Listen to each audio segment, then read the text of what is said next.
In the thin air of the Himalayas, where temperatures plunged below -30 degrees Celsius, Indian and Chinese troops faced each other across the disputed Galwan Valley.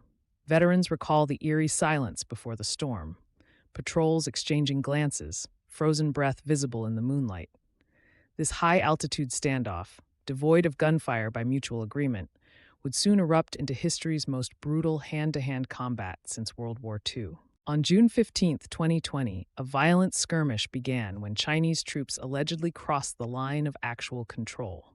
Veterans describe improvised weapons, iron rods wrapped in barbed wire, wooden clubs studded with nails.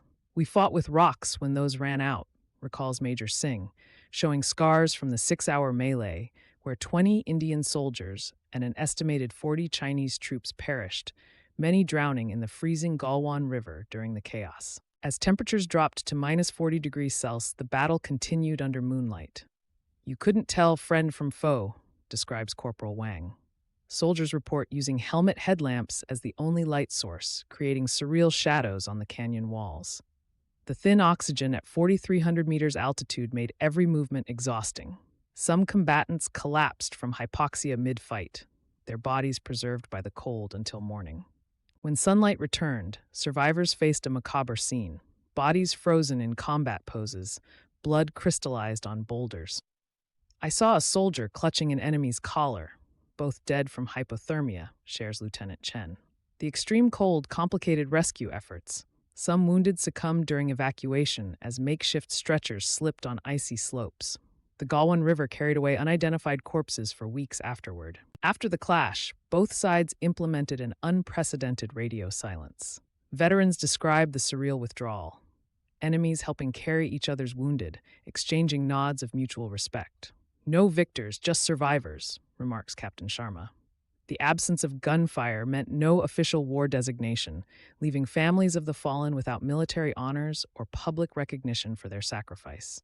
Veterans now suffer from high-altitude PTSD, a unique condition combining trauma with brain damage from oxygen deprivation.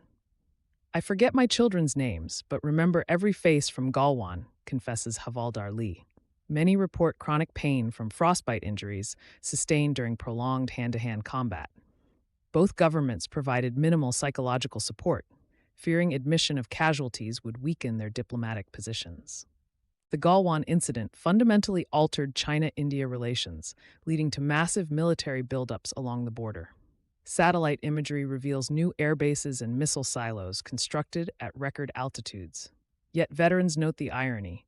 "We proved weapons don't define war's brutality," says Major Kumar.